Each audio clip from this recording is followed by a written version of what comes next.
Selamat pagi, jemaat terkasih. Shalom. Ya, bagaimana kabarnya? Semoga dalam keadaan yang baik dan sehat. Kita bersyukur hari ini kita bisa bersama-sama kembali beribadah kepada Tuhan. Kita memuji, menyembah Tuhan, dengar firman, dan bahkan Tuhan boleh memanggil kita untuk perjamuan kudus bersama-sama. Kita bersyukur untuk kebaikan Tuhan. Dan kita mari untuk mengangkat hati kita, memandang hanya kepada wajah Tuhan. Singkirkan sejenak segala pergumulan saudara dan arahkan hati dan pikiran saudara untuk kepada Tuhan. Mari sama-sama kita mengambil waktu teduh sejenak.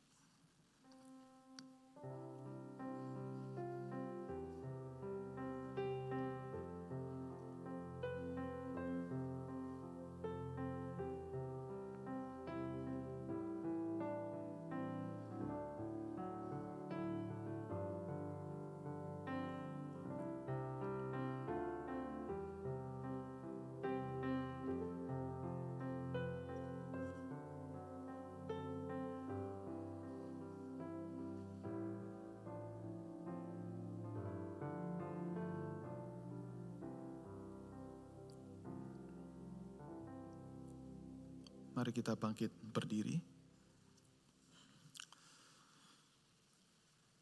Pertolongan kita adalah dalam nama Tuhan yang menjadikan langit dan bumi, yang setianya sampai selama-lamanya dan tidak pernah meninggalkan pekerjaan tangannya. Turunlah kiranya atas kita sekalian kasih karunia dan damai sejahtera dari Allah Bapa kita dan dari Tuhan kita, Yesus Kristus. Amin.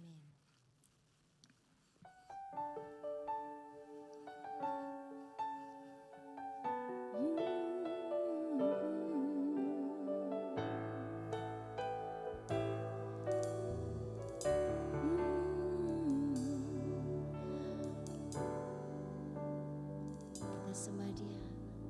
Roh Kudus, Kau hadir di sini. Roh Kudus, ku mengasihimu. Kau lembut, Kau manis, Kaulah penghiburku, penolongku, diutus Bapakku. Roh Kudus, kami memuji. Roh Kudus, Kau hadir di sini. Roh Kudus, ku mengasihimu. Kau lembut, Kau manis, Kaulah penghiburku, penolongku, diutus Bapakku. Mari semua sembah Dia. Ku buka hati untuk Kamu Tuhan. Tuhan jamah kami Tuhan. Ku buka hati menyembah-Mu Yesus. Jamahlah kami, penuhi kami dengan kuasa Allah Maha Tinggi. Ya Roh Kudus, jamah kami satu demi satu. Roh Kudus, Kau hadir di sini. Roh Kudus, Kau mengasihimu. Kau lembut, Kau manis, Kaulah penghiburku, penolongku, diutus Bapakku. Ku buka hati untuk Kamu Tuhan. Kami mau menyembah-Mu Tuhan. Ku buka hati menyembah-Mu Yesus. Jamahlah kami, penuhi kami dengan kuasa Allah Maha Tinggi. Mari saudara katakan, ku buka hati. Ku buka hati untuk Roh-Mu Tuhan. Dambakan dia. Ku buka hati. Undang dia masuk dalam hati. Dan percaya. Jamahan Tuhan akan menyertai. Dan melawat kita. Dan memperbaharui. Membebaskan. Menolong. Memberikan kelegaan. Ku buka hati.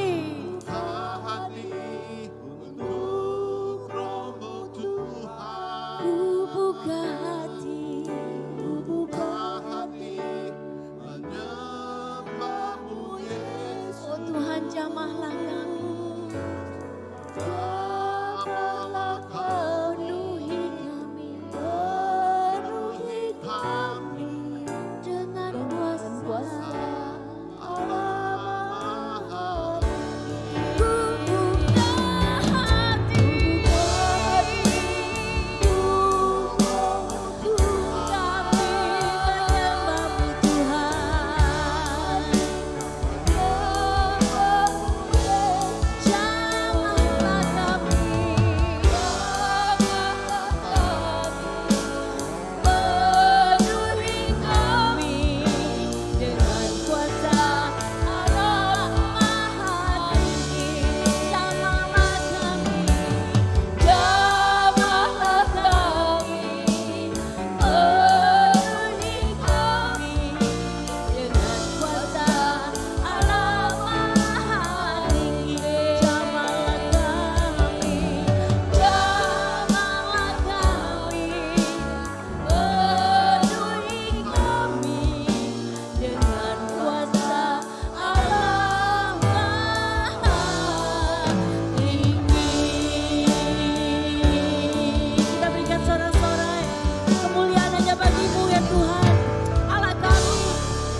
Mari kita satu dalam doa.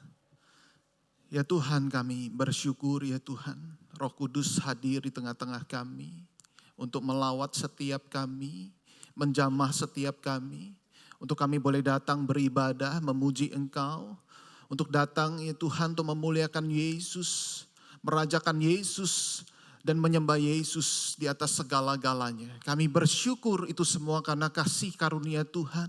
Itu semua karena kebaikan Tuhan yang boleh Tuhan nyatakan di dalam segala kehidupan kami. Ya Tuhan, kami berdoa. Kami mau datang untuk sungguh-sungguh menyembah-Mu. Kami mau datang untuk sungguh-sungguh mendekat kepadamu. Biarlah ya Tuhan berkat rohani Tuhan boleh curahkan bagi setiap kami yang hadir di tempat ini. Kami berdoa ya Tuhan ketika kami boleh datang memuji menyembah Tuhan. Kami boleh sungguh-sungguh hidup kami ya Tuhan semakin memuliakan Engkau di dalam keseharian kami.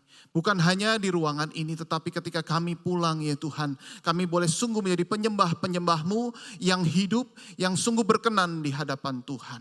Oleh karena itu ketika kami sungguh-sungguh datang pada hari ini, lawatlah setiap kami, jamahlah setiap kami. Berkati ibadah kami pada hari ini, dari awal, pertengahan, hingga akhir. Setiap kami boleh diberikan ya Tuhan berkat rohani. Firman Tuhan boleh diberitakan, pujian penyembahan boleh dinaikkan, dan perjamuan kudus ya Tuhan boleh mengingatkan kami untuk betapa besar kasih Tuhan yang Tuhan nyatakan bagi setiap kami. Terima kasih untuk segala kebaikan Tuhan dan biarlah Tuhan berkati setiap kami. Dalam nama Tuhan Yesus kami berdoa. Amin. Amin. Silakan duduk jemaat sekalian. Ada sukacita pada pagi hari ini? Ada sukacita? Mari kita berikan sorak-sorai kembali kepada Tuhan Yesus, Roh Kudus yang menjaga kita dan memberikan kepada kita sukacita. Haleluya. Dengan sukacita kita mau terima sukacita dari surga, kekuatan bagi jiwa kita.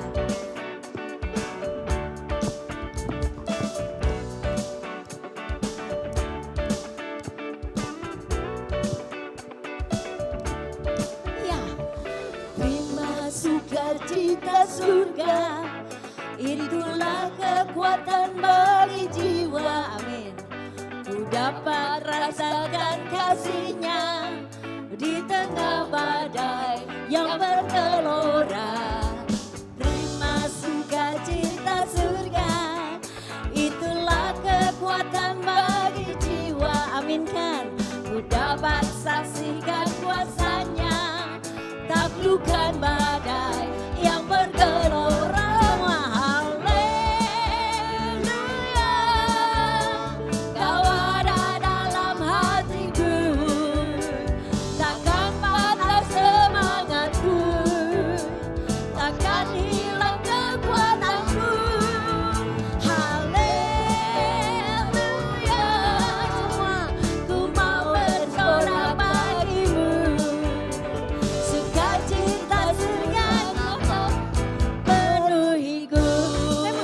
Semua berdiri yuk, kita boleh nengok kanan kiri, keluar dari bangku, berikan senyuman, tanda kasih-Mu, kehangatan kepada sesama kita.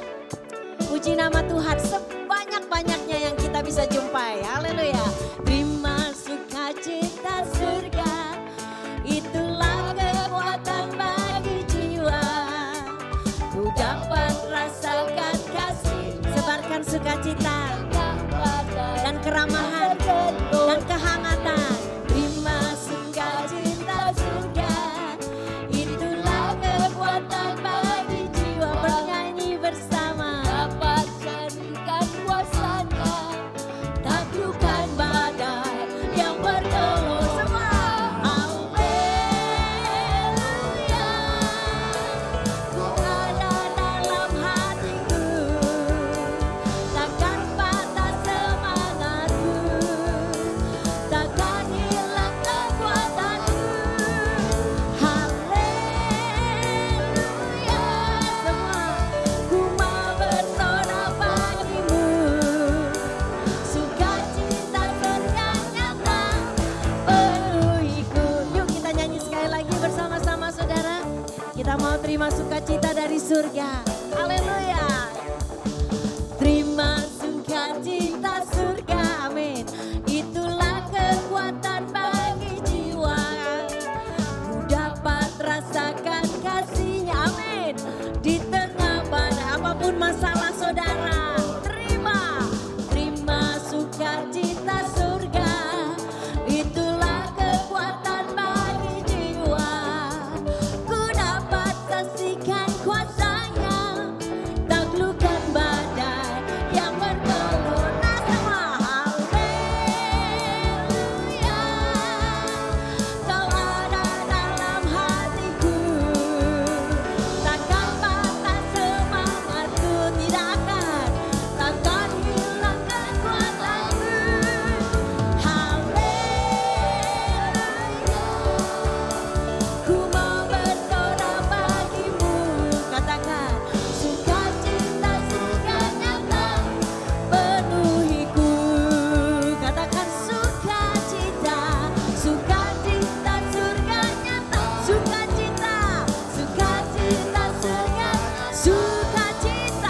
sukacita surga nyata penuhiku. Haleluya. Terima kasih ya Tuhan untuk sukacita daripada-Mu. Haleluya. Silakan duduk jemaat sekalian. Saudara, kita bersyukur untuk minggu yang pertama yang Tuhan boleh nyatakan bagi setiap kita. Kita boleh diberikan kesempatan untuk bersama-sama menyatakan ucapan syukur dari hati yang tulus kepada Tuhan. Saya akan membacakan sebuah ayat dalam Yunus pasal yang kedua, ayat yang ke-9. Dikatakan, tetapi aku dengan ucapan syukur akan kupersembahkan korban kepadamu, apa yang kunasarkan akan kubayar. Keselamatan adalah dari Tuhan. Nah, saudara-saudara, Yunus ada di perut ikan pada saat itu. Dan ketika dia ada di perut ikan itu dia mengucapkan doa syukur. Dan dia mengatakan kalimat seperti ini. Ini menarik sekali, artinya keselamatan yang dari Tuhan ketika kemudian dimakan oleh ikan besar itu. Saudara ya, ada di dalam perut ikan tentunya. Dan dia ingat ini semua karena anugerah yang Tuhan nyatakan. Karena itu dia meresponi dengan ucapan syukur, memberikan persembahan syukur. Dan kemudian di ayat 10, lalu berfirmanlah Tuhan kepada ikan itu, dan ikan itu memuntahkan Yunus ke darat. Nah, saudara, intinya adalah di dalam perut ikan itu sebenarnya masih ngeri-ngeri sedap. Yunus masih belum tahu apa yang akan terjadi di depan. Keselamatan sudah dinyatakan, tetapi tanda kutip mungkin belum genap, begitu ya. Tetapi dalam masa-masa yang tidak mudah, tetap respon Yunus adalah memberikan yang terbaik untuk Tuhan. Nggak tahu apa yang akan terjadi ke depan, tetap aku mau menyatakan ucapan syukur. Karena Tuhan menyelamatkan aku. Mari saudara-saudara kita datang, bukan hanya tadi bernyanyi sukacita surga, bersyukur, kita juga memberikan persembahan dengan ucapan syukur kita. Mari kita ambil waktu tenang untuk kita berdoa terlebih dulu, kemudian kita akan memberikan persembahan syukur kita. Bapa dalam kerajaan surga, kami bersyukur kepada Tuhan untuk anugerah keselamatan yang Tuhan nyatakan bagi setiap kami, sehingga kami boleh ada di dalam ruangan ini beribadah berbakti kepada Tuhan. Jikalau sebulan sekali di minggu yang pertama kami diberikan kesempatan untuk menyatakan syukur kami dengan persembahan, ya Tuhan kami boleh melihatnya itu sebagai cara Tuhan untuk mengajak kami untuk bersyukur, berbagian di dalam kerajaan Tuhan. Ya Tuhan kami mau memberikan yang terbaik, memberikan persembahan ini sebagai ungkapan syukur kami atas apa yang Tuhan nyatakan. Terima kasih Tuhan, kami berdoa, kami bersyukur dalam nama Tuhan Yesus. Amin. Mari sambil kita memberikan persembahan kita mau menyanyikan lagu yang sudah kita kenal. Sangat menguatkan kita. Roh Allah melahirbarukan. Ada gerakan Roh Allah di dalam tempat ini, di ruangan ini, di dalam hati saudara. Ada gerakan Roh Allah di sini. Ada gerakan Roh Allah di sini. Di timur, di barat, utara, dan selatan. Ada gerakan Roh Allah di sini. Dengan sukacita saudara nyanyikan. Ada gerakan Roh Allah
Kudus yang melahir barukan.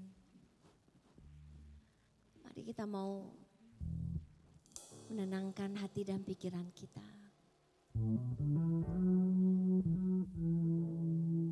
Kita pakai waktu untuk berdoa. Merenungkan apa di dalam diri saya yang perlu dilahir barukan. Pikiran, perkataan, dan perbuatan.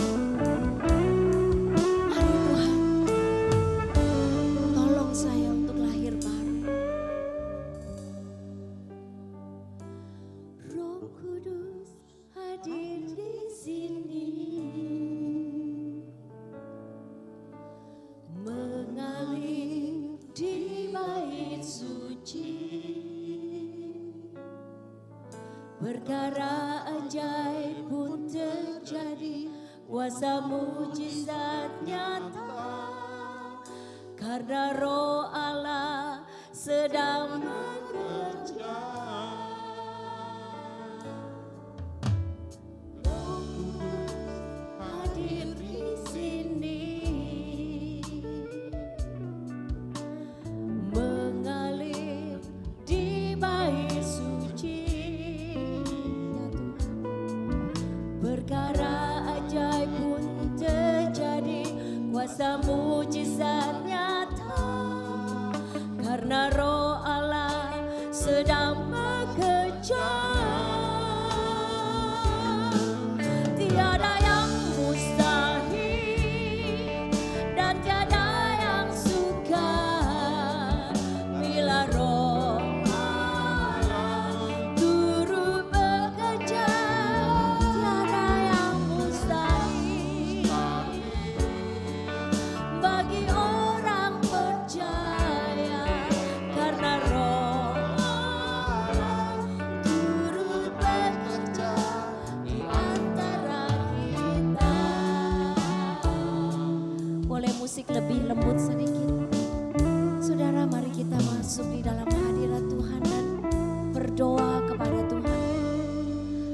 Apa di dalam diri kita yang kita perlu untuk mendapatkan pertolongan?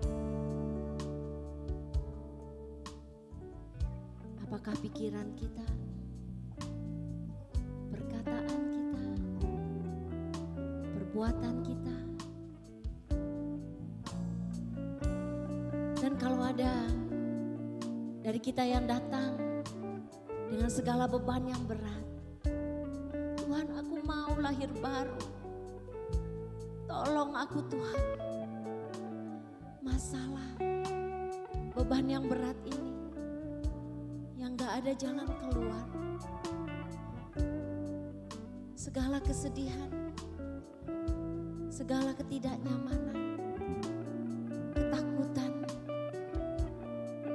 penyakit, bahkan kematian yang ada di ujung. Karena kita tahu penyakit kita tidak bisa disembuhkan. Oh Tuhan, tolonglah jamahlah kami Tuhan. Lahir barukan kami Tuhan. Kami tidak mampu untuk berusaha sendiri. Hanya Roh-Mu Tuhan yang mampu menolong kami.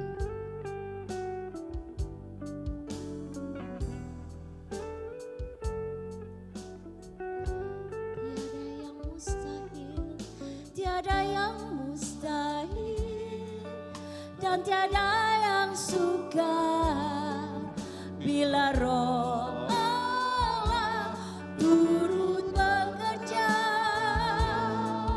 Tiada yang mustahil bagi orang percaya, karena Roh. Mari saudara kita berdiri.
Tuhan, kami kembali datang kepadamu. Sekaligus kami mengimani ya Tuhan bahwa tidak ada yang mustahil kalau Engkau bekerja. Termasuk ketika firman Tuhan diberitakan sebentar lagi ini. Roh Tuhan bekerja untuk mengubah hati setiap kami. Untuk membuat kami mengerti apa yang menjadi isi hati-Mu. Untuk mendorong kami untuk melakukan kebenaran firman Tuhan. Dan juga Tuhan menggerakkan mulut hamba-Mu yang terbatas penuh dengan kelemahan. Untuk menyatakan kuasa Tuhan, firman Tuhan yang tidak terbatas dan bernilai kekal adanya. Kami berdoa untuk setiap kami yang akan dengar firman-Mu. Kiranya berikan hati yang lembut dan juga hamba-Mu yang berbicara. Semua untuk kemuliaan nama Tuhan. Dalam nama Tuhan Yesus kami berdoa, kami bersyukur. Amin. Silakan duduk saudara. Kita akan membuka bagian firman Tuhan dari Yohanes pasal yang ketiga, ayat yang pertama sampai ayat yang ke-8. Tema kita pada hari ini yaitu Roh Kudus yang melahirbarukan. Mari kita membuka bagian firman Tuhan dari Yohanes pasal yang ketiga, ayat yang pertama hingga ayat yang ke-8. Demikian firman Tuhan, adalah seorang Farisi yang bernama Nikodemus, seorang pemimpin agama Yahudi. Ia datang pada waktu malam kepada Yesus dan berkata, "Rabi, kami tahu bahwa engkau datang sebagai guru yang diutus Allah. Sebab tidak ada seorang pun yang dapat mengadakan tanda-tanda yang kau adakan itu, jika Allah tidak menyertainya." Yesus menjawab, katanya, "Aku berkata kepadamu, sesungguhnya jika seorang tidak dilahirkan kembali, ia tidak dapat melihat kerajaan Allah." Kata Nikodemus kepadanya, "Bagaimanakah mungkin seorang dapat dilahirkan kalau ia sudah tua? Dapatkah ia masuk ke dalam rahim ibunya dan dilahirkan lagi?" Jawab Yesus, "Aku berkata kepadamu, sesungguhnya jika seorang tidak dilahirkan dari air dan roh, ia tidak dapat masuk ke dalam kerajaan Allah. Apa yang dilahirkan dari daging adalah daging, dan apa yang dilahirkan dari roh adalah roh. Janganlah engkau heran karena aku berkata kepadamu, kamu harus dilahirkan kembali. Angin bertiup kemana ia mau, dan engkau mendengar bunyinya, tetapi engkau tidak tahu dari mana ia datang, atau kemana ia pergi. Demikianlah halnya dengan tiap-tiap orang yang lahir dari roh." Demikian jauh pembacaan firman Tuhan. Berbahagialah setiap kita yang mendengar, merenungkan dan melakukannya di dalam kehidupan sehari-hari. Nah saudara-saudara, perikop yang barusan kita baca dan saudara menyimaknya adalah percakapan antara seorang yang bernama Nikodemus yang datang malam-malam kepada Yesus. Nikodemus adalah seorang ahli Taurat yang sangat ketat melakukan perintah Taurat atau hukum Taurat. Jadi bukan hanya sekedar orang yang sangat mahir untuk menafsirkan kitab suci, tetapi dia juga orang yang melakukan ya hukum Taurat. Ia sangat kagum kepada Yesus, oleh itu sebabnya ia datang kepada Yesus. Nah saudara-saudara, gak gampang pada zaman itu orang yang sudah top begitu ya di dalam menafsirkan kitab suci mau datang kepada Yesus. Karena apa? Karena Yesus pada saat itu masih sangat amat muda. Ya barangkali dalam segi usia Nikodemus usianya lebih senior daripada Yesus. Tetapi dia mau datang, makanya datangnya malam-malam. Supaya gak ketahuan teman-temannya atau komunitas orang Yahudi. Nah kenapa dia sangat kagum kepada Yesus? Saudara, kita bisa melihat konteks sebelumnya. Yohanes 2 ayat 23 dikatakan, "Dan sementara ia di Yerusalem selama hari raya Paskah," ia maksudnya Yesus di sini, "banyak orang percaya dalam namanya karena mereka telah melihat tanda-tanda yang diadakannya." Orang-orang terkagum-kagum, ya mulai banyak followernya untuk mengikut Yesus. Dan banyak orang Yahudi kagum dengan Yesus dan kemudian muncullah ada golongan tertentu dan Nikodemus adalah salah satunya. Itu sebabnya dia datang dengan penuh kekaguman dan mungkin ingin berinteraksi, bertanya jawab dengan Yesus. Tetapi yang menarik di ayat 24 dikatakan seperti ini. Tetapi Yesus sendiri tidak mempercayakan dirinya kepada mereka karena ia mengenal mereka semua. Dan karena tidak perlu seorang pun memberi kesaksian kepadanya tentang manusia sebab ia tahu apa yang ada di dalam hati manusia. Ya, ternyata Yesus tahu isi daripada kedalaman hatinya. Orang-orang seperti ini cuma senangnya sama mujizat, tanda-tanda yang diperbuat oleh Yesus. Ya, dia tidak percaya sungguh-sungguh kepada Yesus, tetapi hanya percaya kepada mujizat dan berkat Yesus. Ya, itu sebabnya ketika Nikodemus sudah dalam keadaan yang antusias untuk bercakap-cakap, berdiskusi dengan Yesus, di sini Yesus melihat sampai kedalaman hati daripada Nikodemus. Sebenarnya apa yang dia butuhkan? Sebenarnya apa yang ada di dalam hatinya? Oleh sebab itu yang menarik di sini Yesus tidak meladeni ya pertanyaan yang mungkin akan menjebak Yesus, misalnya ya berkenaan dengan mujizat. Gimana cara membuat mujizat, rahasianya seperti apa? Ya hebat banget engkau Yesus. Tetapi Yesus langsung saudara-saudara menjawab apa yang ada di dalam isi hatinya. Kita lihat di ayat yang ketiga. Yesus menjawab katanya, aku berkata kepadamu, sesungguhnya jika seorang tidak dilahirkan kembali, ia tidak dapat melihat kerajaan Allah. Yesus langsung melihat ini yang dibutuhkan sama Nikodemus. Nikodemus butuh keselamatan. Nikodemus butuh menerima keselamatan untuk bisa melihat kerajaan Allah. Dan selama ini Nikodemus mungkin orang yang saleh, orang yang baik, bahkan sangat ketat untuk menafsirkan hukum Taurat, bahkan melakukan hukum Taurat dengan sangat detail. Tetapi Yesus melihat kedalaman hatinya. Kalau engkau tidak dilahirkan kembali, kau tidak mungkin bisa melihat kerajaan Allah. Ini jawaban sekaligus statement Yesus yang Yesus sudah tahu apa yang menjadi kebutuhan yang paling mendasar di dalam kehidupan Nikodemus maupun setiap manusia termasuk saudara dan saya. Oleh karena itu dari percakapan ini saudara kita bisa menyimpulkan bahwa kelahiran kembali atau regeneration saudara tidak sama dengan percaya menerima Yesus.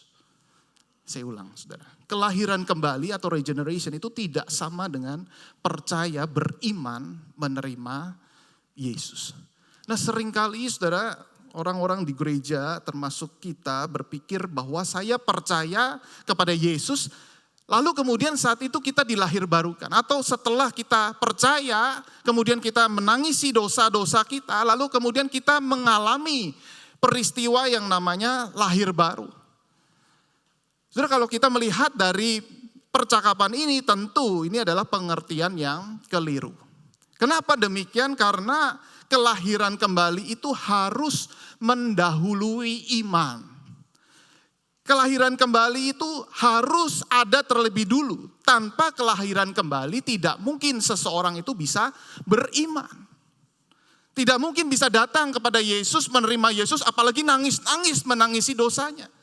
Tidak mungkin, kenapa? Karena sebelumnya dia di dalam keadaan yang mati secara rohani. Orang yang mati secara rohani artinya dia tidak mampu bisa berespon apa-apa. Saudara orang yang mati, saudara goyang-goyangin, saudara gak akan dia bangun, betul? Dikasih makanan enak pun juga gak akan bangun ya.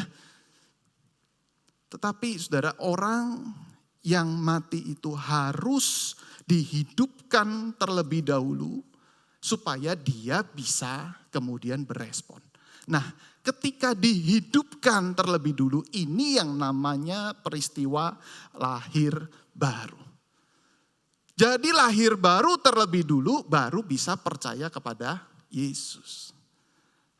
Bukan percaya Yesus dulu baru lahir baru. Nah itu sebabnya ayat ini kalau diteruskan, saudara ini ada ayat yang terkenal Yohanes 3 ayat 16. Maka ini ayat 1 sampai 8 di ngomongin terlebih dulu. Bagaimana Roh Kudus bekerja. Setelah itu baru karena begitu besar kasih Allah. Responlah terima anaknya yang tunggal itu. supaya engkau tidak binasa. Artinya apa? Peristiwa lahir baru itu harus ada terlebih dulu, baru kita bisa merespon. Setuju? Kalau begitu saudara-saudara, siapa yang mengerjakannya? Kita menjawab Tuhan, betul ya. Tetapi kita melihat di sini lebih spesifik, ayat yang kelima dikatakan, jawab Yesus, aku berkata kepadamu, sesungguhnya jika seorang tidak dilahirkan dari air dan roh, ia tidak dapat masuk ke dalam kerajaan Allah. Nah saudara-saudara, apa maksudnya air dan roh di sini? Kenapa bukan hanya sekedar roh? Roh itu berarti Roh Kudus, tetapi kenapa air dan roh? Nah kebanyakan penafsir berkata bahwa ini air mengacu pada baptisan air atau baptisan Yohanes Pembaptis. Tetapi perlu Roh Kudus karena Yesus yang membaptis dengan Roh Kudus. Ya, Roh Kudus itu yang menyelamatkan. Air tanpa roh itu tidak menyelamatkan, saudara. Ya, tetapi kalau kita pikir-pikir lagi di sini, saya pikir ini kurang tepat dan ada kelemahan dari pandangan ini. Bukankah ini artinya sebuah syarat untuk mendapatkan keselamatan? Kalau begitu baptisan air apakah menyelamatkan? Jawabannya baptisan air tidak menyelamatkan. Yang menyelamatkan hanya roh. Tetapi kenapa air dan roh di sini? Nah kalau kita hilangkan air, hanya roh, tetap menyelamatkan bukan? Tanpa air. Tetapi kenapa ada air dan roh di sini? Seolah-olah baptisan air itu menjadi ada andilnya mungkin ya 50% atau 40% barangkali. Tetapi kalau tidak ditambah roh, akhirnya kurang ya, bisa diselamatkan. Hampir masuk mungkin, tetapi tidak jadi karena belum ditambah roh. Ini jadi sepertinya agak membingungkan saudara-saudara kalau ditafsirkan dan di sini. Oleh karena itu saudara, kita bisa melihat di sini di dalam bahasa asli daripada dan, yaitu kai di sini. Sebenarnya itu bisa ditafsirkan bukan hanya dan, tetapi adalah, yaitu. Ya, jadi bisa dikatakan dan, bisa juga dikatakan yaitu. Berarti kalau yaitu itu air adalah roh. Air yaitu roh. Air ya sama dengan roh. Kita bandingkan Yohanes 7 ayat 37. Saudara, kita akan baca Yohanes 7 ayat 37 sampai 39. Dan pada hari terakhir, yaitu pada puncak perayaan itu, Yesus berdiri dan berseru, barang siapa haus, baiklah ia datang kepadaku dan minum. Barang siapa percaya kepadaku, seperti yang dikatakan oleh kitab suci, dari dalam hatinya akan mengalir aliran-aliran air hidup. Yang dimaksudkannya ialah Roh Kudus yang akan diterima oleh mereka yang percaya kepadanya. Sebab roh itu belum datang karena Yesus belum dimuliakan. Jadi bisa pakai analogi air itu mengacu pada Roh Kudus, saudara-saudara. Jadi di sini clear, air yaitu Roh Kudus itu sendiri. Nah sekarang kita mungkin bertanya lagi, kenapa perlu ditekankan air adalah roh begitu ya? Kok pakai ada air sama dengan roh, kenapa nggak langsung Roh Kudus saja? Rupanya penulis Injil Yohanes ingin menekankan saudara, di mana ada air yang dahulu dan air yang sekarang.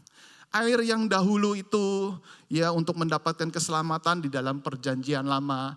Mereka dibaptis dengan air, lalu kemudian masuk di dalam komunitas Yahudi. Lalu kemudian mereka harus belajar hukum Taurat. Terus kemudian mereka harus melakukannya. Semakin banyak melakukannya, di situ ada janji keselamatan.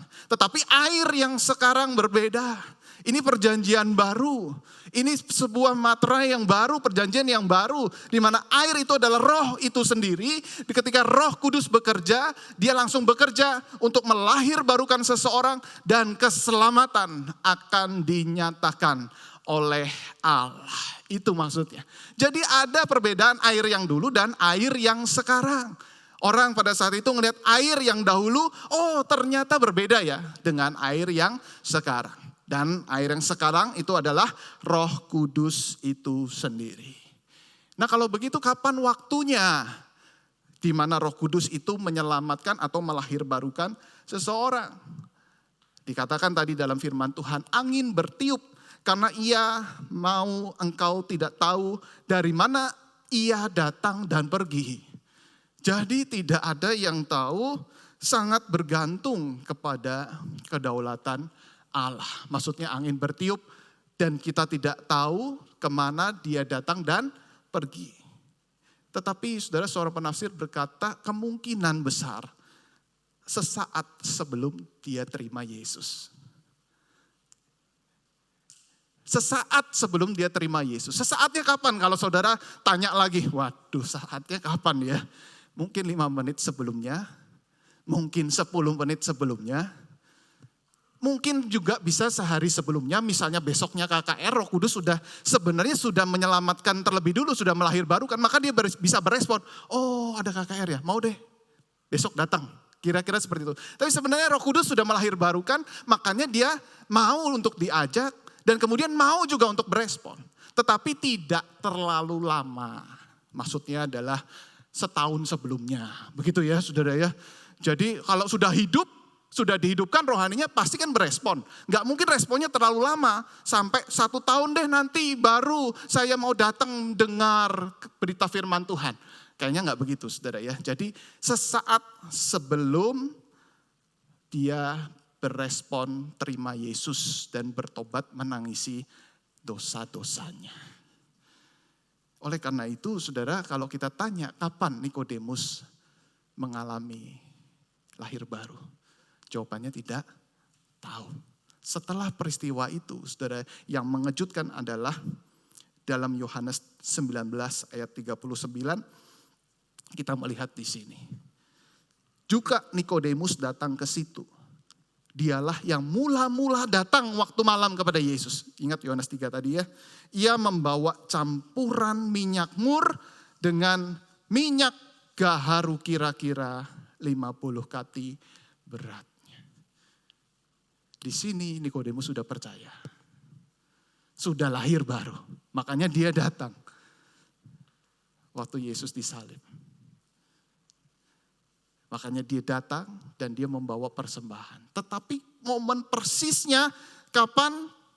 Tidak ada yang tahu. Seperti angin yang bertiup. Kemana dia datang dan pergi. Kita juga tahu misalnya ada pengalaman yang sensasional. Seperti Rasul Paulus. Melihat cahaya. Terus kemudian matanya sampai tidak bisa melihat, fenomenal banget. Saudara, kalau kita tanya kapan Rasul Paulus lahir baru, sesaat sebelum melihat sinar, pasti jawabannya seperti itu. Bukan ngelihat sinar dulu, terus kemudian dia bertobat dulu, terus kemudian baru lahir baru. Tetapi sudah dilahirbarukan terlebih dulu, kemudian dia bisa berespon melihat sinar itu. Biasanya lihat sinar ya biasa. Tetapi ini menjadi sebuah respon yang luar biasa. Dan dia seperti bisa bercakap-cakap dengan Yesus. Akulah Yesus yang engkau aniaya, dia bisa mendengar. Itu artinya apa? Artinya rohaninya sudah bangkit, sudah hidup kembali. Ini maksudnya saudara-saudara, kapan waktunya. Nah oleh karena itu mungkin kita bertanya di dalam hati kita. Kalau gitu Pak, dari mana saya tahu saya sudah lahir kembali? Seorang ibu bertanya kepada saya, Pak benar enggak saya tuh sudah dilahirbarukan?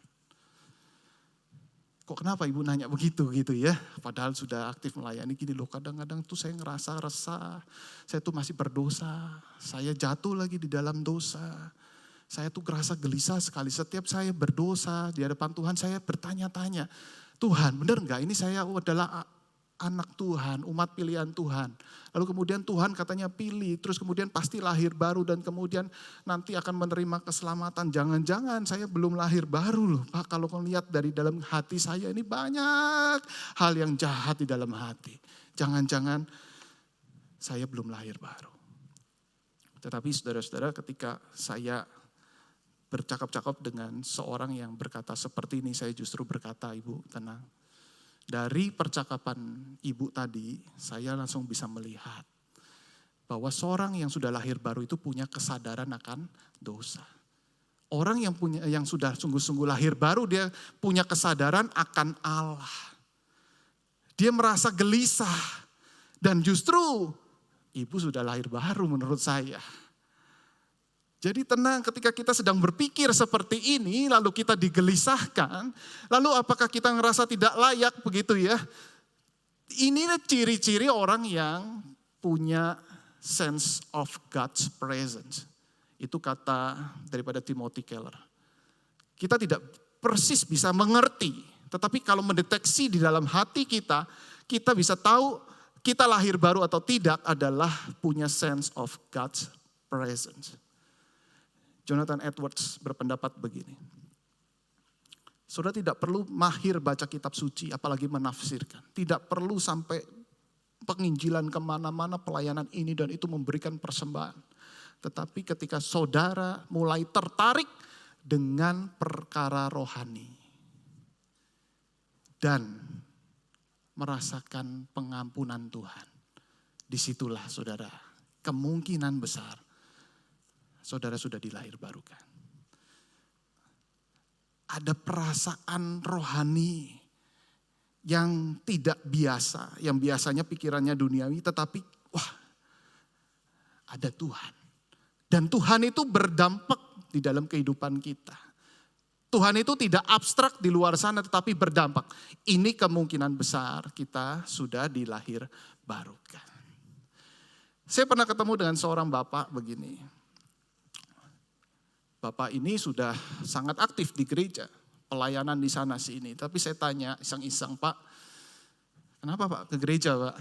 Wah iya nih masa depan itu tidak menentu. Kita harus bawa anak-anak keluarga kita ke gereja.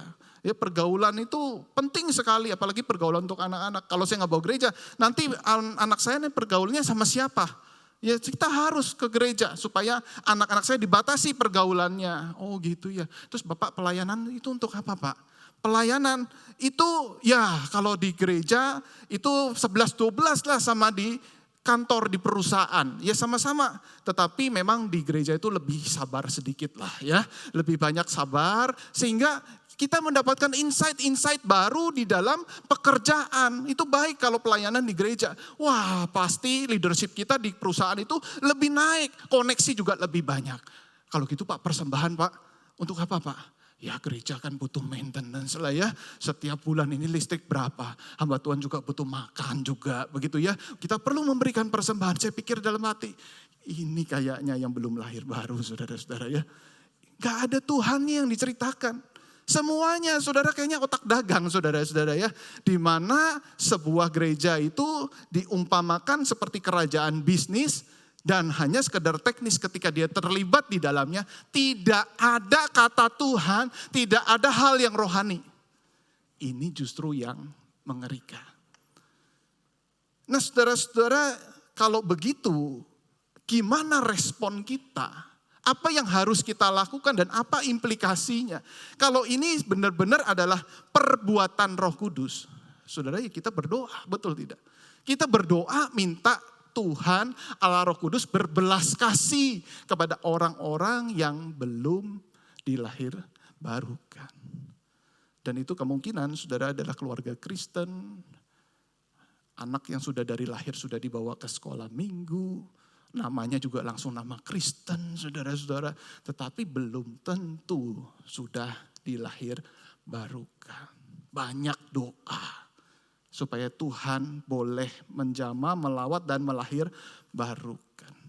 Nah setelah berdoa kita bisa melakukan apa? Nah ini menarik saudara-saudara. Kalau benar-benar ini kita adalah pasif, ya seharusnya kita tidak melakukan apa-apa. Bahkan ada yang menulis buku How to be Born Again. Saya pikir, loh ini Roh Kudus kok yang melakukan kok. Terus ada caranya saudara, 1, 2, 3. Jelas ayat firman Tuhan berkata, Roh Kudus harus melahirbarukan dan perbuatan itu dilakukan hanya oleh Roh Kudus, bukan oleh kita. Tetapi setelah saya pikir-pikir, apa implikasinya dalam hidup kita? Sudah ternyata saya menemukan beberapa hal. Selain daripada kita berdoa. Yang pertama, saudara-saudara, kita akan semakin menyadari apa itu kasih karunia. Kalau dengan perbuatan baik, bahkan kita bisa berespon untuk selamat dan kemudian menerima keselamatan, artinya keselamatan bergantung pada respon kita. Itu bukan lagi bicara soal kasih karunia. Sehebat-hebatnya kita masih bisa berespon, betul tidak? Lalu kemudian setelah berespon, kita beriman, kita terima keselamatan. Berarti keselamatan itu bergantung sama respon kita. Ini bukan kasih karunia. Tetapi ketika kita tahu kita tidak mampu berespon apa-apa. Kita tidak bisa melakukan pekerjaan baik untuk menerima keselamatan. Bahkan kita tidak bisa berespon untuk menerima keselamatan itu atau percaya kepada Yesus. Berarti di sini sepenuhnya adalah kasih karunia. Nah saudara-saudara, apakah kita makin menyadari akan hal ini? Bahwa benar keselamatan yang kita dapatkan dari Tuhan. Benar loh, ini totally saudara 100%. Benar-benar Tuhan yang kerjakan. Tidak ada 1% pun kita bisa mengerjakan, lalu akhirnya 99% Tuhan berikan. Berarti sepenuhnya kasih karunia. Lalu kemudian kita seiring dengan berjalannya waktu kita menjadi orang Kristen yang rajin melayani, aktif di sana sini, dipanggil di sana sini, saudara. Wah, ini berkat pelayanan dari Bapak ini dan Ibu ini, saudara. Apakah kita tetap menjaga hati kita ketika kita sudah mulai dihargai, mendapatkan penghormatan, punya andil di dalam pekerjaan Tuhan. Lalu apakah kita berkata, ini semua kasih karunia Tuhan. Tidak jarang saudara ada banyak anak-anak Tuhan yang sudah kemudian berprestasi di dalam pelayanan. Baik hamba Tuhan maupun juga awam.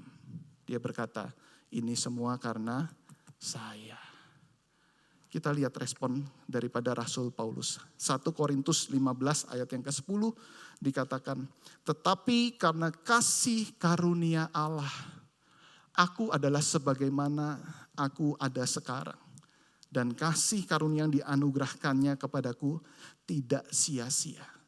Sebaliknya, aku telah bekerja lebih keras daripada mereka semua. Tetapi bukannya aku, melainkan kasih karunia Allah yang menyertai aku. Seorang penafsir menafsirkan begini, ini Rasul Paulus nyaris sombong. Ketika dia sudah berkata, bahwa aku bekerja lebih keras daripada mereka semua. Dia udah mulai sombong nih. Tetapi dia ingat lagi. Oh iya. Keselamatan semuanya kasih karunia. Ini pun juga harus kasih karunia. Dia tambahkan. Bukan aku. Melainkan kasih karunia yang menyertai aku. Wah luar biasa. Saudara, ini ada dampak yang besar. Ketika kita menyadari bahwa keselamatan itu benar-benar kita pasif. Seharusnya kita bekerja lebih keras dan kita tetap melihat dengan rendah hati bahwa semua adalah kasih karunia Tuhan. Kemudian hal yang kedua, saudara, apa dampaknya bagi kita? Yaitu kita semakin mudah mengampuni sesama kita. Kaitannya di mana, saudara-saudara? Ternyata pemahaman ini berdampak terhadap relasi kita dengan sesama. Khususnya bagi saudara dan saya yang pernah mengalami perlakuan yang tidak adil. Saudara pernah dikhianati, saudara pernah dilecehkan. Saudara, kita sudah baik kepada mereka tetapi mereka membalas dengan kejahatan. Rasanya saudara hati kita penuh dengan kebencian, tetapi Tuhan ingatkan lagi seperti ini. Ingatlah kalau saudara diperlakukan secara tidak adil oleh seseorang yang benci kepada saudara. Tuhan mengasihi saudara secara tidak adil.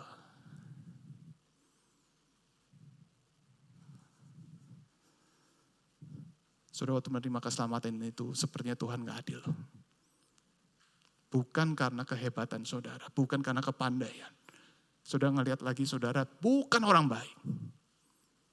Saudara ngelihat lagi bukan orang yang suci saudara. Saudara lihat kedalaman hati saudara, hati saudara penuh dengan kejahatan. Tetapi roh itu bertiup, saudara yang dipilih. Saudara yang dilahirbarukan oleh Roh Kudus. Sepertinya tidak adil. Kita tidak bisa lagi bertanya kepada Tuhan, kenapa Tuhan saya? Tidak bisa menemukan jawaban saudara-saudara. Kalau saudara ingat lagi dulu peristiwa yang pertama itu bagaimana saudara, sepertinya saudara hanya bisa menjawab kebetulan. Kebetulan diajak tuh KKR. Kebetulan tuh ketemu sama orang. Kebetulan tuh ketemu sama pendeta. Padahal tadinya mau ke diskotik dan sebagainya saudara ya. Semuanya itu serba kebetulan saudara-saudara. Tetapi Tuhan mengasihi saudara ketika saudara masih menjadi musuh daripada Tuhan. Karena itu ampunilah sesamamu. Kalau saudara diperlakukan tidak baik, tidak adil saudara-saudara. Tanda kutip kita juga mendapatkan kasih yang tidak adil, tanda kutip ya. Yang ketiga saudara, kita akan semakin tulus menceritakan Injil Kristus. Nah saudara mungkin bertanya, bukankah kita pasif? Kalau begitu Roh Kudus aja yang kerjain begitu ya. Untuk apa memberitakan Injil Kristus? Bukankah yang sepenuhnya Roh Kudus itu yang mengerjakannya? Saudara perhatikan kembali ayat yang ke-8 saudara. Saya akan bacakan buat kita. Angin bertiup kemana ia mau dan engkau mendengar bunyinya. Engkau mendengar bunyinya. Tetapi engkau tidak tahu dari mana ia datang dan kemana ia pergi. Demikian halnya orang yang lahir dari roh. Saudara maksudnya apa saudara? Meskipun datangnya misterius tiba-tiba, tetapi tetap bisa dengar bunyinya. Bunyi apa pertanyaannya? Bunyi firman Kristus yang didengungkan. Masih ada bunyinya. Ada pepatah, ada gula, ada semut. Demikian pula Roh Kudus melahirbarukan. Juga ada firman Kristus yang diberitakan. Jadi tetap ternyata Roh Kudus juga menggerakkan orang untuk menceritakan kabar baik. Sehingga waktu dia sudah dilahirbarukan dia langsung bisa berespon. Responnya adalah firman Tuhan. Jadi setiap Roh Kudus bekerja ada firman Kristus yang diberitakan. Sehingga iman katanya lahir dari pendengaran. Pendengaran dari firman Kristus. Dan firman Kristus yang beritakan gerakan dari siapa? Roh Kudus. Roh Kudus juga melahirbarukan seseorang. Roh Kudus juga memunculkan iman yang datangnya dari pendengaran. Itu semua adalah satu paket daripada Roh Kudus, saudara-saudara. Sehingga indah sekali, saudara, ketika Roh Kudus mengajak setiap kita untuk berbagian di dalam kerajaan Allah, untuk menceritakan Kristus. Jadi tempat di mana Roh Kudus melahirbarukan, itulah tempat di mana firman juga diberitakan. Itu sebabnya saudara ketika seorang itu bisa percaya, kita tidak menjadi sombong. Wah itu karena penginjilan saya. Dan itu sebabnya ketika seorang itu tidak percaya, tetap mengeraskan hati, kita juga tidak menjadi minder. Aduh, sudah, saya udah ngomong. Ya sudah, Roh Kudus belum bekerja. Saya udah ngomongnya sampai melotot-melotot loh Pak, begitu ya. Udah cukup, jangan sampai perkelahian terjadi, begitu ya.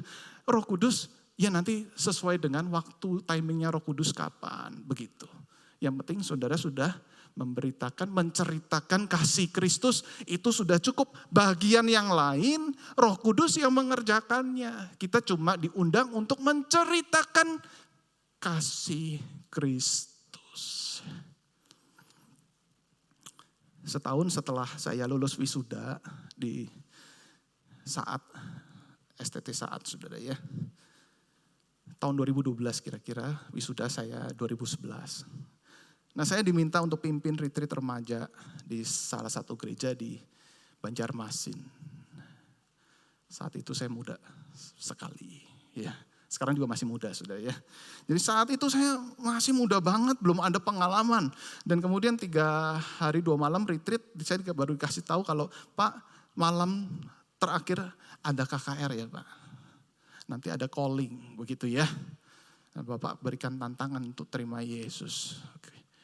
Oke, gitu ya. Saya dengan antusias untuk melayani mereka. Retretnya 3 hari, hari pertama, hari kedua.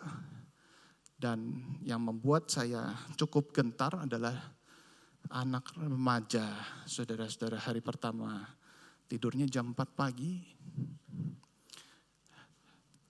Malam kedua, saudara, kira-kira jam 5 pagi. Ya, saudara, ini pergumulan seorang pendeta, seorang hamba Tuhan, dulu belum ditabiskan jadi pendeta, seorang penginjil muda, baru lulus, dikasih audiens yang matanya beler-beler kalau dengarkan firman Tuhan. Kira-kira saudara, seperti itu. Dan saudara, di hari yang ketiga, ternyata saudara, panitia itu bikin games dari pagi sampai sore, games besar-besaran. Supaya nggak ngantuk begitu ya, kira-kira tetap semangat. Iya betul, tetap semangat, tapi malamnya itu pasti ngantuk sama saya. Dan itu benar-benar gamesnya itu berenang dan sebagainya, saudara-saudara. Dan aduh, Tuhan, lemes Tuhan. Ini gimana malam, saya belum ada pengalaman, tapi saya suruh memberitakan penginjilan. Bagaimana ya Tuhan, saya doa. Seingat saya doanya begini, saudara. Biarkanlah cawan ini berlalu daripadaku. Tetapi kehendak Tuhan yang terjadi. Oke, malam saya sampaikan khotbah, saudara-saudara, 10 menit pertama. Sudah nguap-nguap, saudara. Kemudian 15 menit mulai angguk-angguk. Ngantuk maksudnya, saudara, bukan ngerti firman Tuhan, tapi ngantuk. Dan kemudian menit yang ke-20, saudara, saya mau gak mau sudah mulai terkapar, tertidur dan sebagainya. Udah saya stop, saya berikan kalimat kesimpulan, saudara berdosa, harus terima Tuhan Yesus dan sebagainya. Kalau gak salah, saya ingat banget pada saat itu, saya rasanya tidak melihat khotbah itu khotbah yang bagus. Rasa gagal begitu ya, saya ngerasa lemes Tuhan, aduh Tuhan kalau boleh saya pimpin seminar aja, jangan KKR lagi lah. Apalagi KKR untuk anak remaja. Ini susah sekali audiensnya.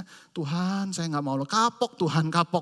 Kalau boleh ya yang lain sajalah yang punya kemahiran di dalam karunia KKR. Nah kira-kira saudara, saya ingat peristiwanya seperti itu. Tetapi saudara-saudara, kira-kira 8 atau 9 tahun kemudian. Ya. Ada seorang anak yang menghubungi saya. Ini peristiwanya udah 8 sampai 9 tahun sebelumnya, tapi ada kira-kira tahun 2021. Ada yang mend-DM saya di Instagram saya seperti ini. Boleh diperlihatkan?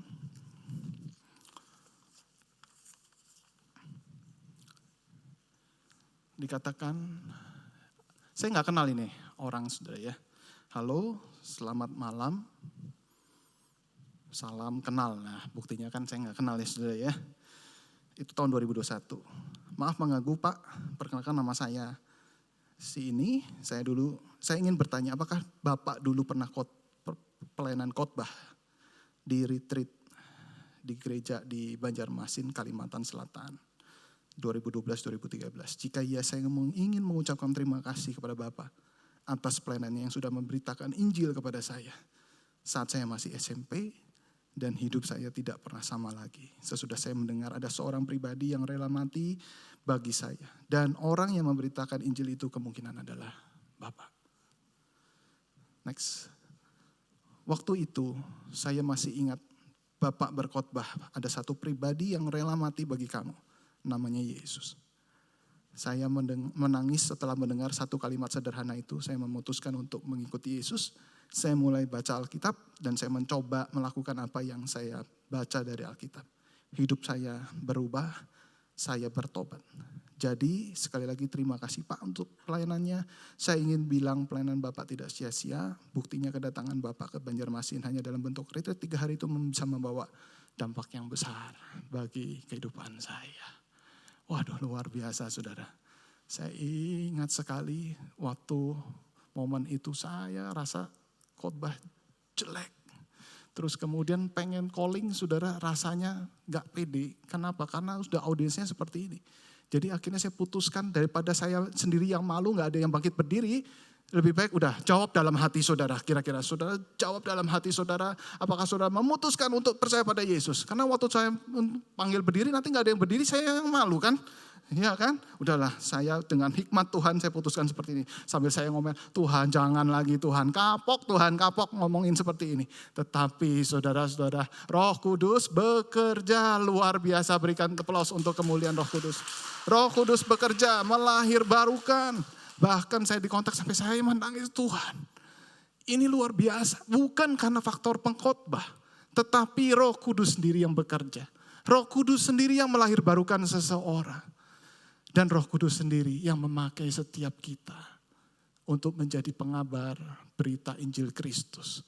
Karena itu saudara-saudara jangan merasa saudara takut. Saya awam Pak, beritakan kasih Kristus. Saya belum ngerti banyak teologi, hanya sekedar ceritakan kasih Kristus dalam hidupmu. Sampaikan. Dan saya percaya Roh Kudus bekerja ketika orang menceritakan Kristus di dalam kesehariannya. Berani untuk menceritakan Kristus, percaya Roh Kudus melahir barukan. Dia yang akan menyelamatkan. Selebihnya berikan kepada Roh Kudus. Amin. Mari kita tunduk kepala. Kita tenang sejenak.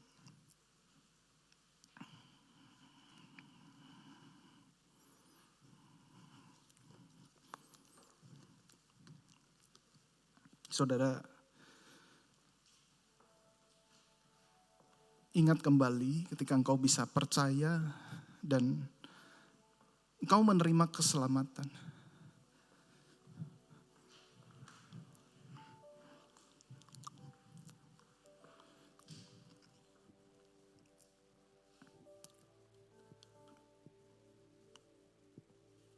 Itu semua karena pekerjaan Roh Kudus, kasih karunia Kristus.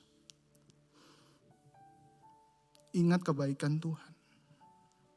Kau tidak punya jasa apapun. 1% pun tidak ketika engkau bisa berespon.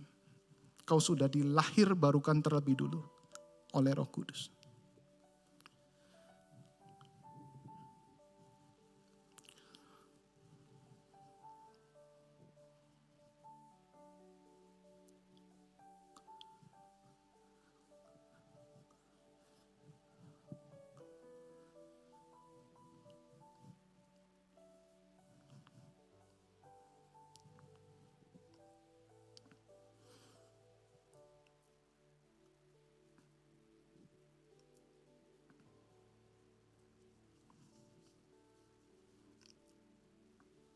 Sudah berterima kasihlah untuk kasih karunia Tuhan. Berterima kasihlah untuk perbuatan Roh Kudus di dalam hidup saudara.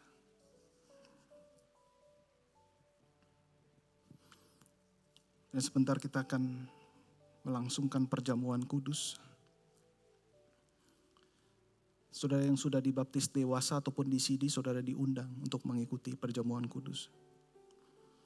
Dan perjamuan kudus adalah tanda persekutuan kita dengan Yesus Kristus. Pada waktu menerima roti dan cawan, ingat kembali kebaikan Tuhan. Ingat kembali pekerjaan Roh Kudus. Bagaimana Roh Kudus melahir barukan engkau. Dan bagaimana kita mengalami kasih Kristus. Mari kita naikkan pada satu bukit sambil kita mempersiapkan hati kita.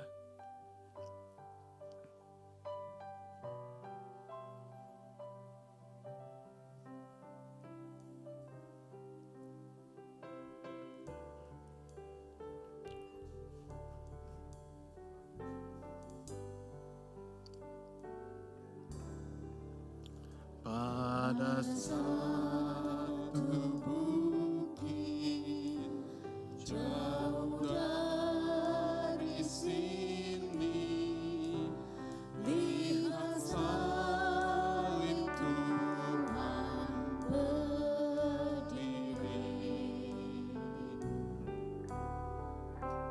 sepotong kayu dasar, tanda dosa besar. Di sana Tuhan ku tak mati. Ku datang pada salib itu. Ku ingat cintanya Tuhanku.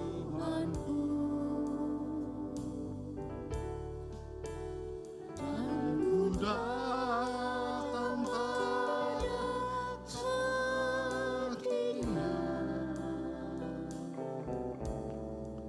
Sana ku dapatkan mahkota.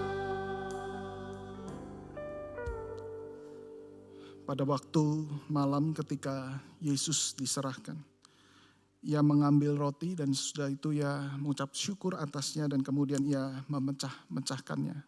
Dan ia berkata, inilah tubuhku yang akan kuserahkan bagi kamu dan perbuatlah ini menjadi peringatan akan aku. Sudah itu Yesus mengambil cawan dan kemudian ia menaikkan syukur atasnya. Dan kemudian ia berkata, cawan ini adalah perjanjian baru yang dimeteraikan oleh darahku. Perbuatlah ini ketika engkau meminumnya sebagai peringatan akan aku. Dan setiap kali kamu meminumnya dan memakannya, kau sedang memberitakan Kristus dari kematian ke kebangkitan sampai ia datang kembali. Mari kita naikkan pujian ini untuk bait yang kedua dan roti dan cawan akan dibagikan.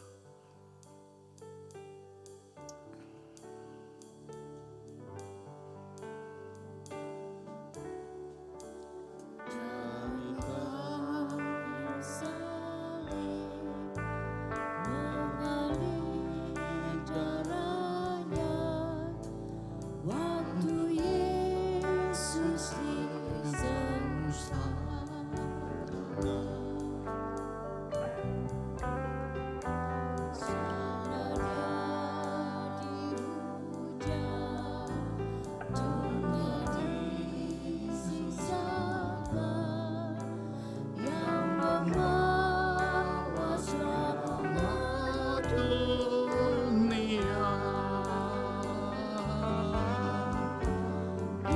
Datang pada salib itu,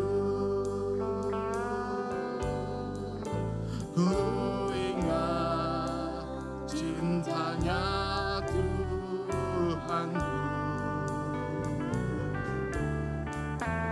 Dan ku datang pada salibnya.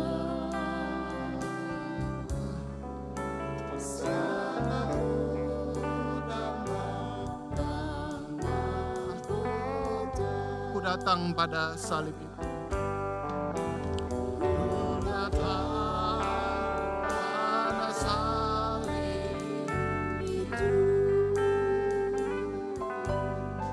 Mari kita bangkit. Cintanya Tuhan.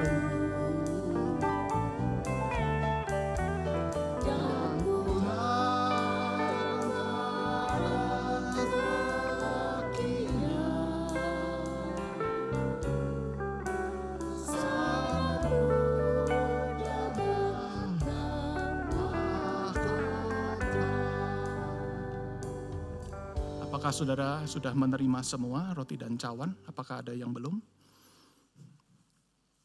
Di atas sudah semua. Baik, kita berdoa terlebih dulu sebelum kita makan roti dan minum cawan. Bapa dalam surga, sebentar kami akan makan roti dan minum cawan. Mengingat kembali akan karya kasih Tuhan di atas kayu salib. Menebus dosa kami. Roh Kudus melahirbarukan kami. Kami bersyukur untuk kasih dan setia Tuhan dalam hidup kami.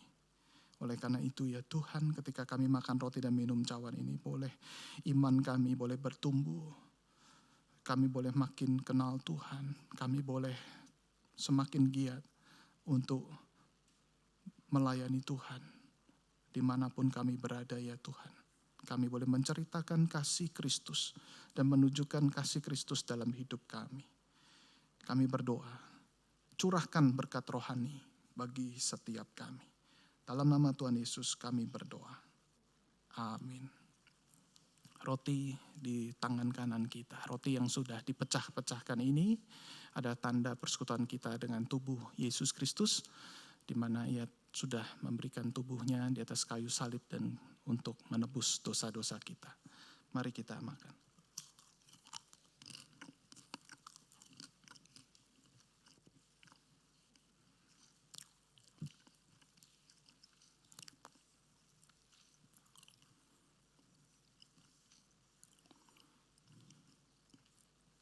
Cawan di tangan kanan kita.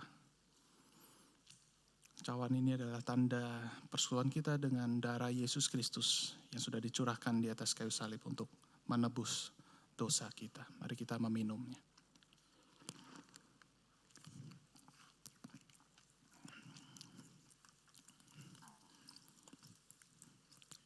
Dengan tetap berdiri, mari kita mengakui iman kita dan menyatakan iman kita seturut gereja sepanjang abad dan tempat. Mari kita mengikrarkan pengakuan iman rasuli.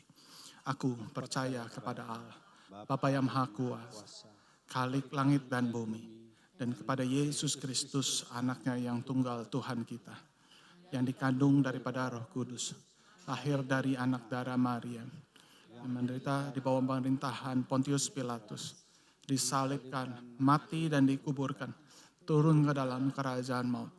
Pada hari yang ketiga, bangkit pula dari antara orang mati, naik ke sorga, duduk di sebelah kanan Allah, Bapa yang Maha Kuasa, dan akan datang dari sana untuk menghakimi orang yang hidup dan yang mati. Aku percaya pada Roh Kudus, Yesus yang kudus dan persekutuan orang kudus, pengampunan dosa, kebangkitan daging dan hidup yang kekal. Amin. Kita nyanyikan kembali untuk pada satu bukit. Refrennya saja. Ku datang pada salib itu. Silakan duduk kembali, saudara.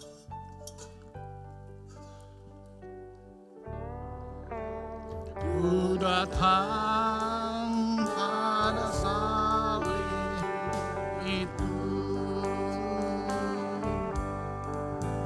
Ku ingat cintanya Tuhanku. Dan ku datang pada kakinya. Di sana ku dapatkan mahkota. Ku datang pada salib itu. Ku datang pada salib itu. Ku ingat cintanya Tuhanku. Dan ku datang pada kakinya. Sana ku dapatkan mahkota.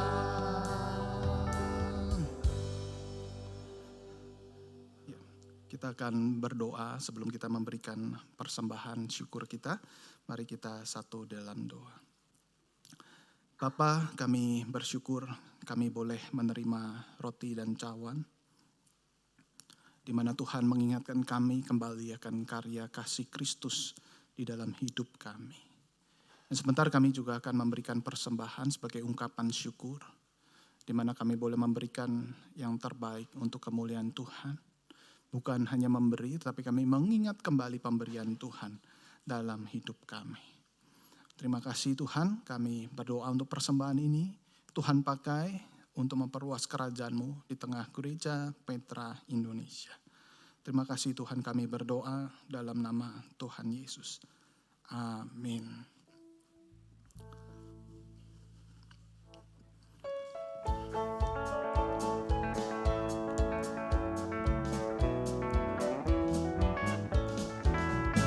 Rindukah engkau mendapat berkat Tuhan yang penuh di seluruh hidupmu? Mintalah kepada Bapamu yang janjinya teguh menyertai langkahmu. Roh Kudus terus meluapi hatimu, karena Tuhan berpesan, bawalah bencanamu. Roh Kudus terus meluapi Hatimu dengan kuasanya, bawalah bencanamu yang kosong pada penebus. Wahai kawan yang lesu, dengan hati yang rendah tetap nantikan Roh Kudus masuk dalam hatimu. Roh Kudus terus meluapi hatimu, karena Tuhan berpesan, bawalah bencanamu. Roh Kudus terus meluapi hatimu dengan kuasanya.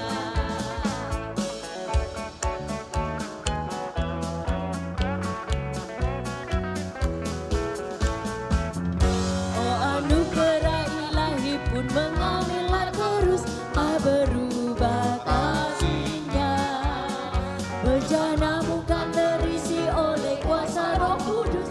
dan amin janjinya. Roh Kudus Terus meluapi hatimu. karena Tuhan berpesan, bawalah bencanamu. Roh Kudus terus meluapi hatimu pun dengan kuasanya. Roh Kudus, Roh.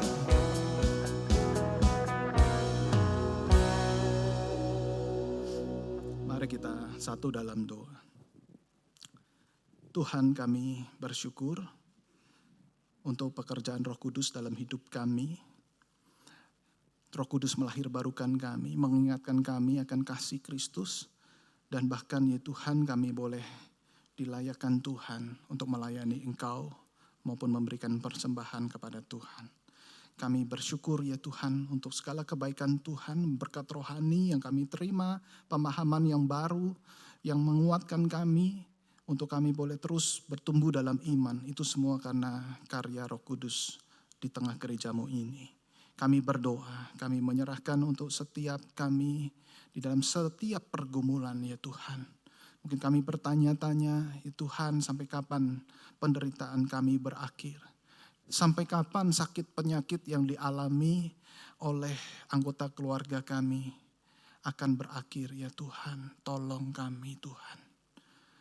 Kami percaya ya Tuhan, Roh Kudus menghiburkan kami. Roh Kudus menguatkan setiap kami. Roh Kudus tetap menjaga iman kami. Sehingga ya Tuhan, kami menyerahkan untuk setiap pergumulan daripada jemaat-Mu dan hidup rohani daripada jemaat-Mu. Untuk sungguh-sungguh mereka boleh semakin dikuatkan, dihiburkan oleh Roh Kudus. Kami berdoa, kami berserah kepada Tuhan. Biar Tuhan juga melindungi untuk setiap gereja kami ya Tuhan. Untuk setiap pekerjaan kami ya Tuhan. Sehingga ya Tuhan, setiap kami boleh memuliakan Tuhan dimanapun kami berada. Mungkin ada banyak kendala ketika kami melayani Tuhan. Ada banyak kendala ketika kami bekerja. Dan ada banyak orang yang mungkin belum dilahirbarukan oleh Roh Kudus. Yang membuat kami tertekan. Dan kiranya Roh Kudus yang sama boleh menguatkan kami. Tetap membuat kami bisa bersinar. Membuat kami terus bisa menunjukkan kasih Kristus kepada mereka. Mengasihi mereka. Ada mereka yang memperlakukan kami dengan tidak adil. Tetapi kami kembali mengingat kasih Kristus dalam hidup kami. Kami berdoa, kami menyerahkan ya Tuhan setiap pergumulan kami, pekerjaan, keluarga, dalam konflik rumah tangga, kiranya Allah Roh Kudus beserta dengan kami. memberikan kami dorongan untuk mengampuni sesama kami, anggota keluarga kami. Dan Allah Roh Kudus juga menaungi bangsa dan negara kami.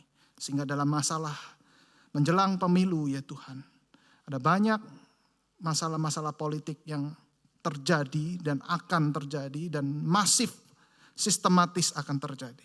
Tetapi kami percaya Allah Roh Kudus juga akan menolong bangsa kami, menolong untuk pemerintah kami, menolong untuk menemukan, setiap kami menemukan pemimpin yang tepat untuk bisa memimpin bangsa dan negara kami di tahun mendatang. Tuhan, bergeraklah secara masif, secara sistematis untuk bangsa dan negara kami. Sehingga kebenaran dan keadilan boleh ditegakkan. Sehingga kami percaya pekerjaan Tuhan boleh dinyatakan dan setiap anak-anak Tuhan boleh menjadi terang yang bersinar. Dan bangsa kami boleh datang kepada Tuhan memuliakan Tuhan. Terima kasih Tuhan, kami bersyukur untuk pekerjaan Roh Kudus dalam hidup kami. Dan juga Roh yang sama juga mengajarkan kami berdoa demikian. Bapa kami yang di sorga, dikuduskanlah namamu, datanglah kerajaanmu. Jadilah kehendakmu di bumi seperti di sorga. Berikanlah kami pada hari ini makanan kami yang secukupnya. Dan ampunilah kami akan kesalahan kami. Seperti kami juga mengampuni orang yang bersalah kepada kami. Dan janganlah membawa kami ke dalam pencobaan. Tetapi lepaskanlah kami daripada yang jahat. Karena Engkaulah yang mempunyai kerajaan dan kuasa dan kemuliaan sampai selama-lamanya. Amin. Mari kita bangkit berdiri, kita naikkan doksologi. Bagi Bapa, Anak dan Roh, puji, hormat, dan mulia, dulu, sekarang, dan semula. Hingga selama-lamanya. Amin.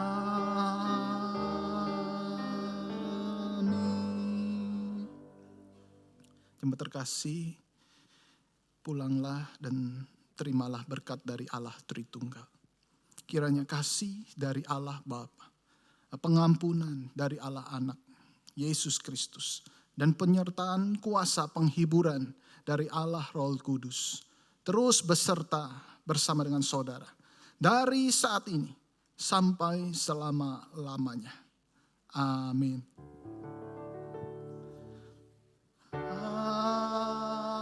Amin. Amin.